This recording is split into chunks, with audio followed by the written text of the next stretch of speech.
요한계시록 강의 19번째 시간입니다. 파블로 피카소, 우리가 잘 알고 있는 화가죠. 20세기 미술을 대표하는 화가입니다. 당연한 얘기겠지만 이 피카소는 그림을 아주 잘 그리는 사람이었습니다. 피카소가 여동생이 세례받는 장면을 그린 그림이 있는데, 피카소가 이 작품을 그렸을 때 나이가 15살이었다고 해요.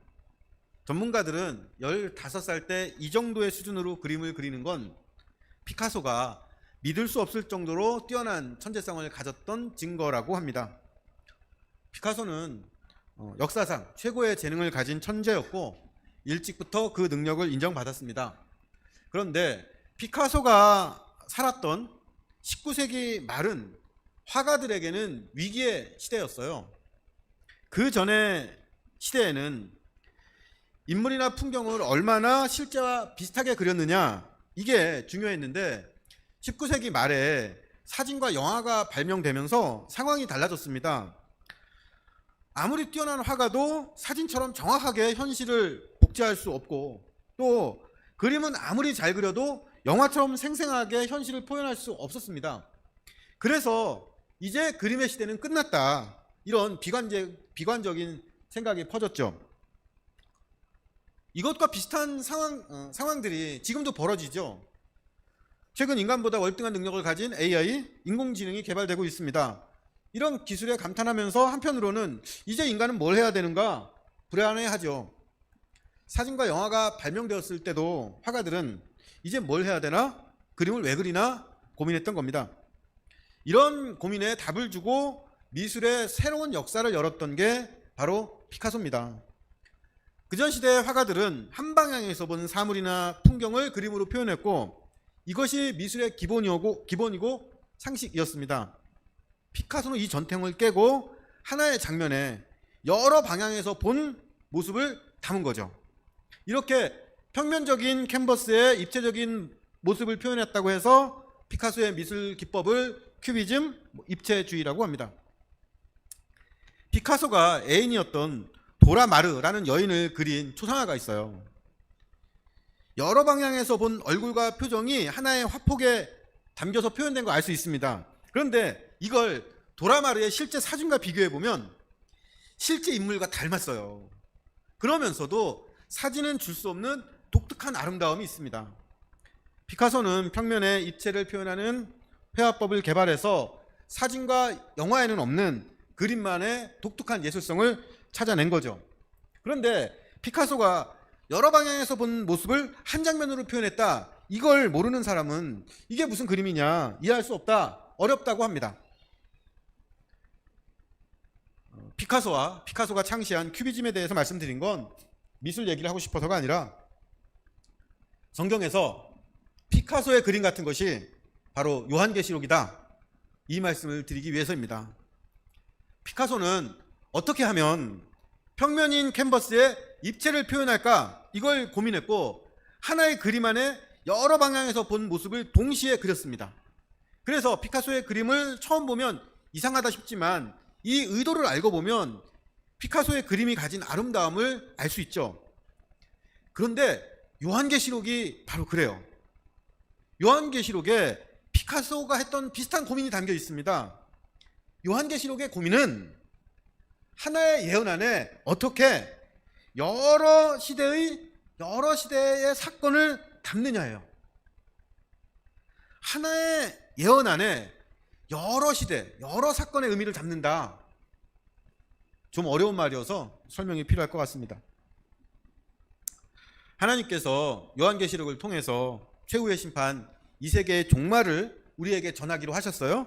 그래서 요한계시록에 2023년 12월에 이 세계가 끝난다, 최후의 심판이 있다, 이렇게 쓰셨다고 상상을 해보십시오. 그랬다면 이 예언은 2023년을 살고 있는 우리에게는 아주 대단한, 엄청난 의미가 있을 겁니다. 전 세계 사람들이 이 예언에 따라서 2023년 12월에 있을 종말과 심판을 준비하며 살겠죠. 그런데 이 예언이 100년 전에 살았던 사람에게는 어떤 의미일까요? 그저 자신들이 죽고 나서 벌어질 미래의 일일 뿐입니다. 500년 전, 1000년 전에 이 예언을 들은 사람에게는 더 아득한 일, 한참 후에나 벌어질 현실과 상관없는 예언이 되겠죠. 만약에 그러면 요한계시록의 말씀과 예언을 처음 들었던 소아시아 일곱 교회 교인들에겐 요한계시록이 무슨 용기와 희망을 줄 수 있었겠어요? 요한계시록 하나에 모든 시대에 벌어질 일을 다 예언할 수 없습니다. 이건 불가능하죠. 그렇다고 특정한 시대에만 해당되는 일을 예언하면 여기에 해당되지 않는 시대에는 요한계시록이 의미가 없게 되죠. 이런 문제를 해결하기 위해서 요한계시록은 피카소 그림처럼 여러 시대, 여러 사건들을 하나의 예언에 동시에 담아서 표현하고 전달하는 겁니다. 6월에 7봉인 된 두루마리에 대해서 설교하고 있는데 유튜브나 다른 유명한 목사님들 설교를 들어보시면 제가 설교하는 것과 다른 부분이 많다는 걸 아실 수 있을 거예요. 저는 7봉인 된 두루마리를 이 세상 전체의 역사로 해석하지만 어떤 분들은 이걸 마지막 때 최후 심판에 대한 예언으로 이해합니다. 특별히 신천지는 7봉인 된 두루마리를 비유로 감추어둔 요한계시록이라고 해요. 하나님께서 마지막 때에 일어날 일을 요한계시록이란 7봉인 된 두루마리에 담아서 전달하셨는데 이것이 비유라는 봉인으로 감추어져 있어서 하늘에 다녀와서 계시를 받은 새로운 요한 이만희 씨만 이걸 해석할 수 있다는 겁니다. 그러면서 6봉인에 대해서 이렇게 해석을 해요. 첫 번째 인을 뗄 때 나오는 활을 쏘는 백마탄 기사는 말씀에 활을 쏘며 심판하는 예수님이고, 두 번째 인을 뗄 때 나오는 붉은 말을 탄 기사는 배도한 유재열의 장막교회를 얘기하는 것이고, 세 번째 인을 떼며 나오는 저울 들고 검은 말을 탄 기사는 말씀이 기근인 시대에 참다운 행실을 달아보는 일인데, 여기서 해치지 말라고 한 감람류와 포도주는 진리의 말씀인 신천지의 가르침이라고 합니다. 네 번째 인을 뗄 때 청황색 말이 나오고 기사가 나오는데 이때 땅의 4분의 1이 멸망하죠. 이건 유지열의 증거장막 신도 4분의 1이 배도해서 영적으로 죽은 거다라고 해석하고, 다섯 번째 인을 뗄 때 나오는 순교자는 신천지 신앙을 끝까지 지킨 사람들인데 그 숫자가 차기까지 하나님께서 기다리신다고 합니다. 여섯 번째 인을 뗄 때 나오는 진노의 큰 날은 기존의 교회들이 완전히 무너지고 멸망하는 날이고, 바위와 굴에 숨은 사람들은 기존의 교회의 목사나 전도사, 성도들이라고 해요.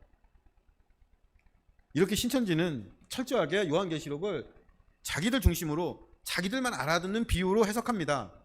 이 해석의 틀이 저와 너무 달라서 대화가 되질 않아요.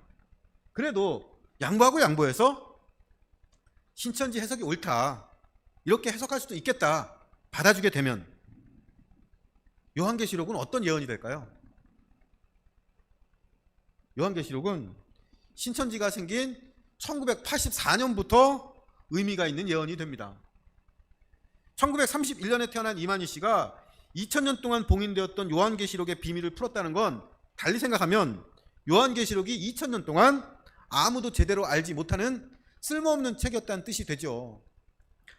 신천지 방식대로 해석하면 요한계시록은 역사의 마지막 시대에만 의미가 있는 책, 다른 시대를 살았던 성도들에게는 상관없는 책입니다. 신천지나 극단적인 종말론을 믿는 사람들은 요한계시록이 세상 종말 때 일어날 일을 예언했다고 주장하는데, 이런 주장의 가장 큰 문제는 요한계시록을 계속되는 역사 속에 있었던 사람들에게는 의미가 없는 책, 최후의 심판 전에 살았던 성도들에게는 상관없는 예언으로 만든다는 거예요. 제가 요한계시록은 피카소 그림 같다, 하나의 예언 안에 여러 시간과 의미를 담았다, 이렇게 말씀드린 뜻이 이해가 좀 되십니까? 하나의 장면에 여러 방향에서 본 모습을 동시에 표현한 피카소 그림처럼 요한계시록은 역사 속에서 어린 양 예수 그리스도를 따르며 살았던 모든 시대, 모든 성도가 겪을 일들과 그 결과를 하나의 예언 안에 동시에 담아서 전달합니다. 그래서 요한계시록은 피카소 그림처럼 이상하고 어려워요. 시간적으로는 직선적으로 사건들이 벌어지는 게 아니라 반복되고 중첩되는 나선형의 구조로 사건들이 나타나고, 공간적으로는 하늘과 땅이 번갈아 가면서 등장하기 때문입니다. 하지만 이런 방법을 통해서 요한계시록은 모든 시대, 모든 사람에게 하나님의 뜻을 전하는 의미 있는 예언이 되죠. 피카소 그림을 보실 때면 요한계시록이 저 피카소 그림 같지? 이렇게 생각하시면서 설교를 기억해 주시면 좋겠습니다. 지난주에 여섯 번째 봉인이 떼어지면서 일어나는 일들을 살펴봤습니다. 인간이 감당할 수 없는 자연재해가 일어나고 세상의 권력자들, 부자, 힘 있는 사람들은 심판을 두려워하면서 바위와 굴에 숨어서 누가 능히 서리오 외쳤습니다. 그리고 이어지는 7장에 누가 능히 서리오라는 질문에 대한 답이 나온다고 미리 말씀을 드렸죠. 요한계시록 7장 1절에서 3절입니다. 2일 후에 내가 네 천사가 땅 네 모퉁이에 선 것을 보니 땅의 사방에 바람을 붙잡아 바람으로 하여금 땅에나 바다에나 각종 나무에 불지 못하게 하더라. 또 봄에 다른 천사가 살아계신 하나님의 인을 가지고 해돋는 데로부터 올라와서 땅과 바다를 해롭게 할 권세를 받은 네 천사를 향하여 큰 소리로 외쳐 이르되 우리가 우리 하나님의 종들의 이마에 인치기까지 땅이나 나무나 나무들을 해하지 말라 하더라.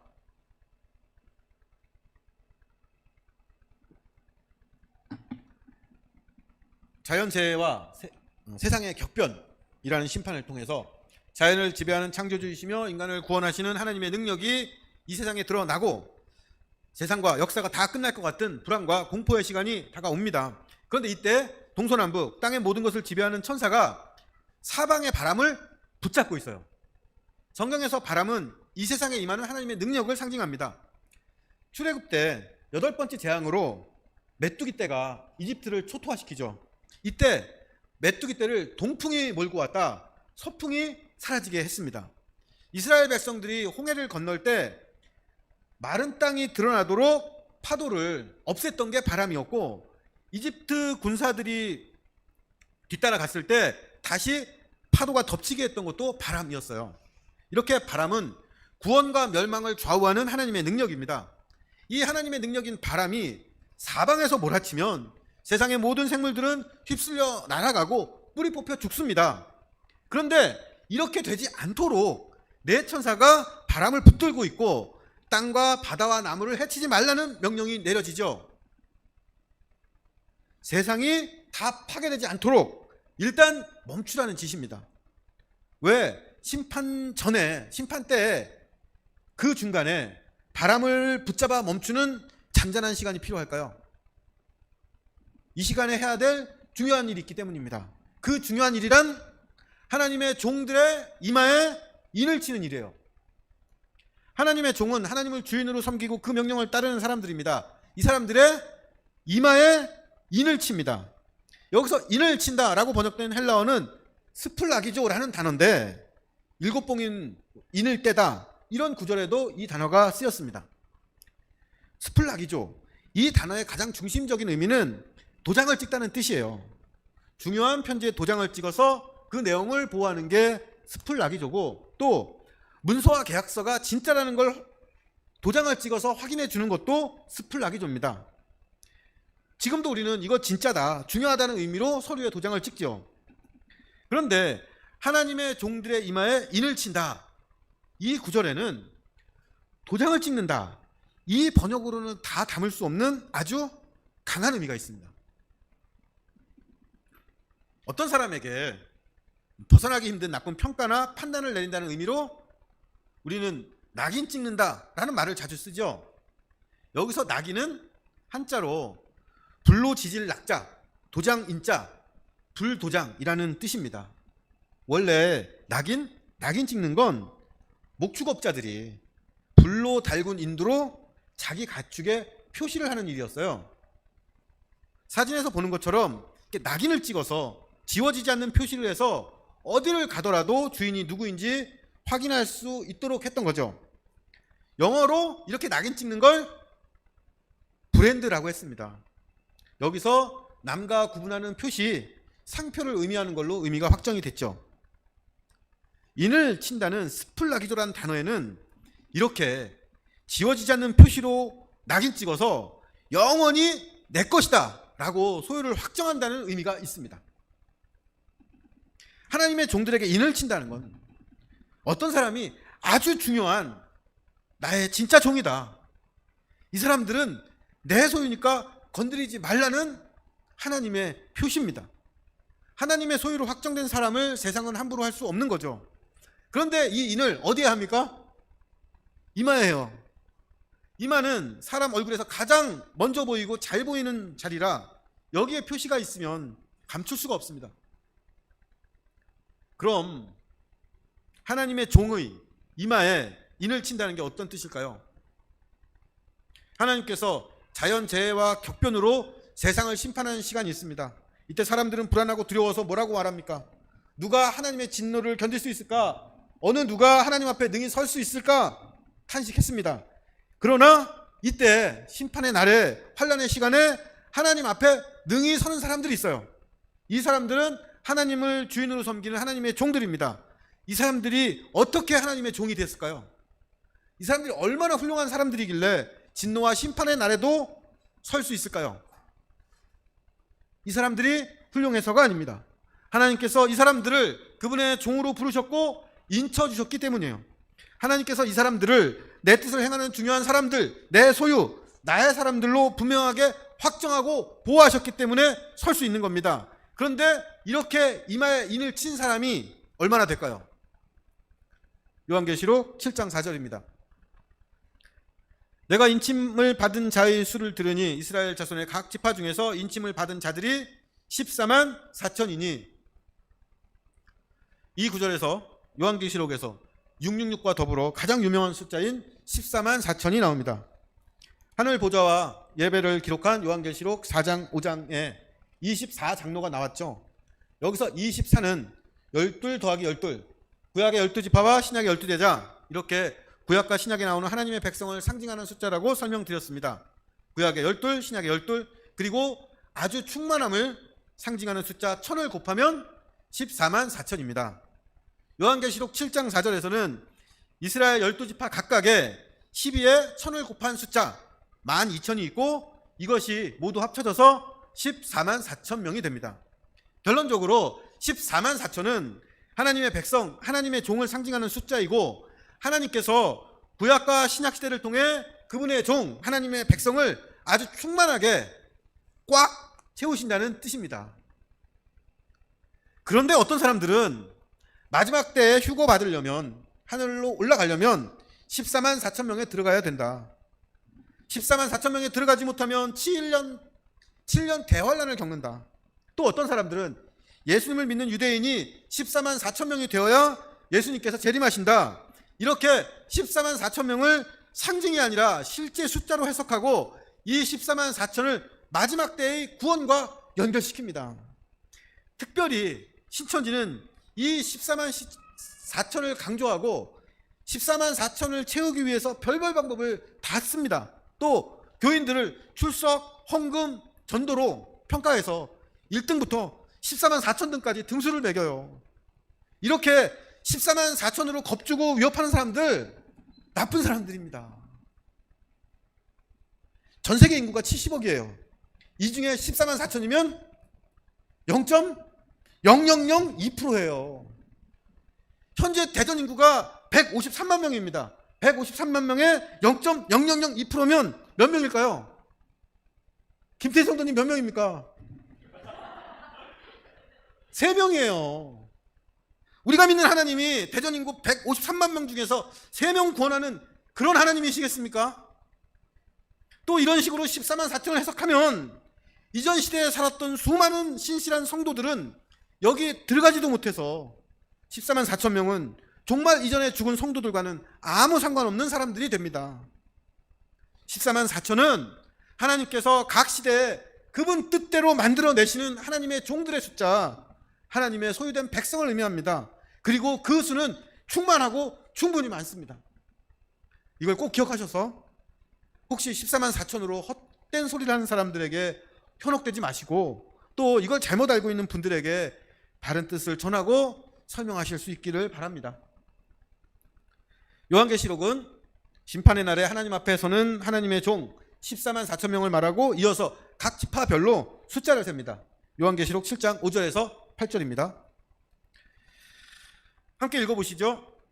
유다 지파 중에 인침을 받은 자가 1만 2천이요, 르우반 지파 중에 1만 2천이요, 갓 지파 중에 1만 2천이요, 아셀 지파 중에 1만 2천이요, 납달리 지파 중에 1만 2천이요, 므낫세 지파 중에 1만 2천이요, 시므온 지파 중에 1만 2천이요, 레위 지파 중에 1만 2천이요, 이사갈 지파 중에 1만 2천이요, 스불론 지파 중에 1만 2천이요, 요셉 지파 중에 1만 2천이요, 베냐민 지파 중에 인침을 받은 자가 1만 2천이라.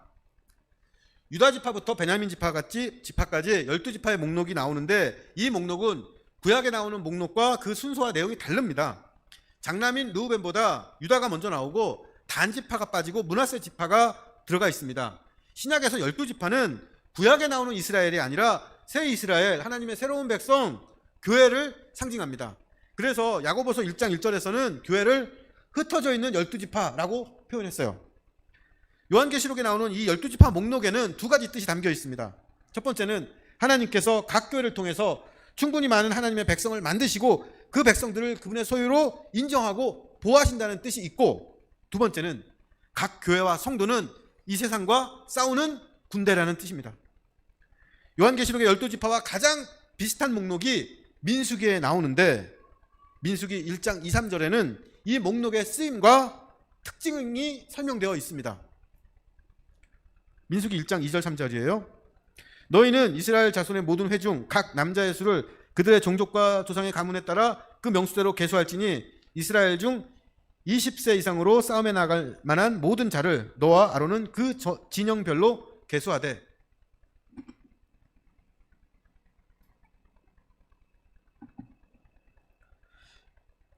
이스라엘 각 지파별로 사람 숫자를 세는데 그 기준은 20세 이상 싸움에 나갈 남자입니다. 다시 말하면 이건 군인들 명단인 거예요.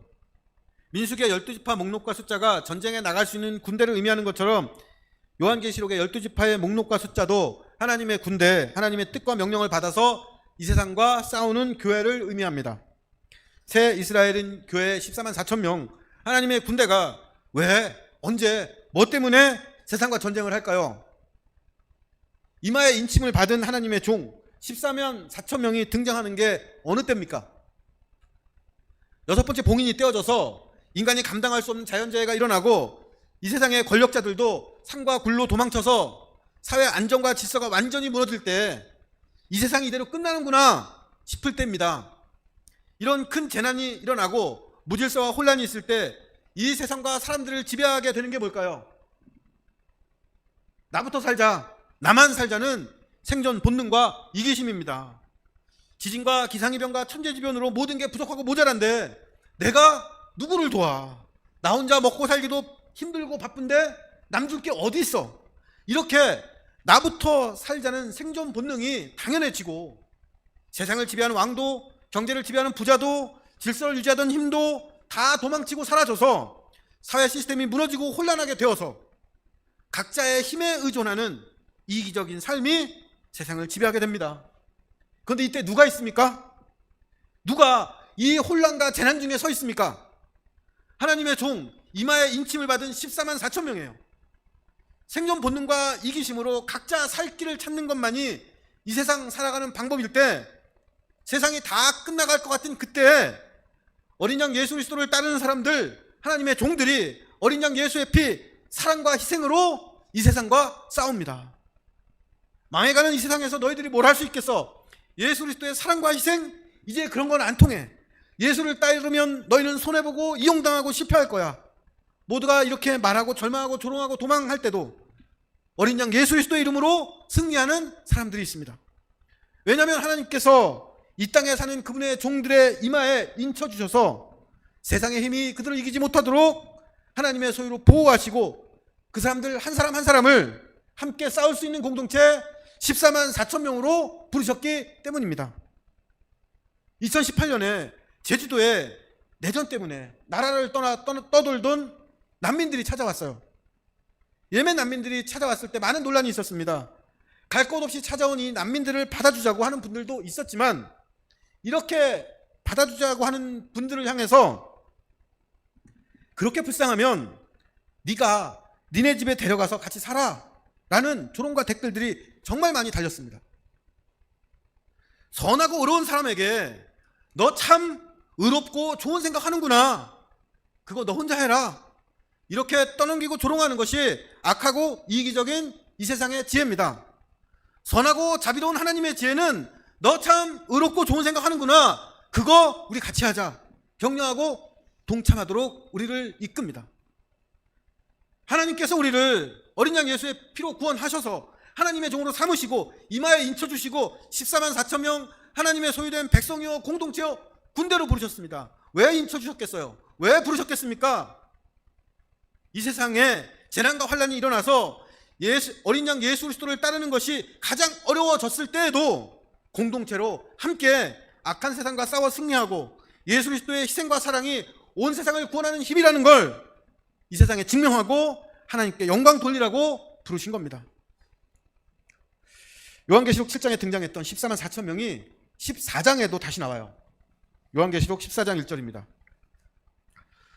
또 내가 보니 보라, 어린 양이 시온산에 섰고 그와 함께 14만 4천 명이 서 있는데 그들의 이마에는 어린 양의 이름과 그 아버지의 이름을 쓴 것이 있더라. 인침을 받은 14만 4천 명이 세상 끝날 종말 때만 나타나는 사람이라면 우리는 이 세상과 상관없이 종말 기다리면서 우리끼리 열심히 신앙생활하면 됩니다. 그러나 인침받은 14만 4천 명이 어느 시대 어느 곳에서나 어린 양 예수와 함께하는 사람들이라면 우리는 나부터 살자, 나만 살자 하는 지금 이 시대에도 재난과 환란으로 어렵고 괴로운 사람들에게, 희망 없는 사람들에게 예수 그리스도의 사랑과 희생을 전하는 선한 싸움을 하는 군대, 가장 잘 보이는 이마에 어린 양 예수의 이름과 아버지 하나님의 이름을 새긴 공동체가 되어야 됩니다. 우리 주사랑교회가 이 시대에 인침받은 14만 4천 명 하나님의 소유요 군대요 공동체 되어 끝까지 선한 싸움을 싸우며 승리하는 하나님의 사람들 되기를 간절히 바라고 기도합니다.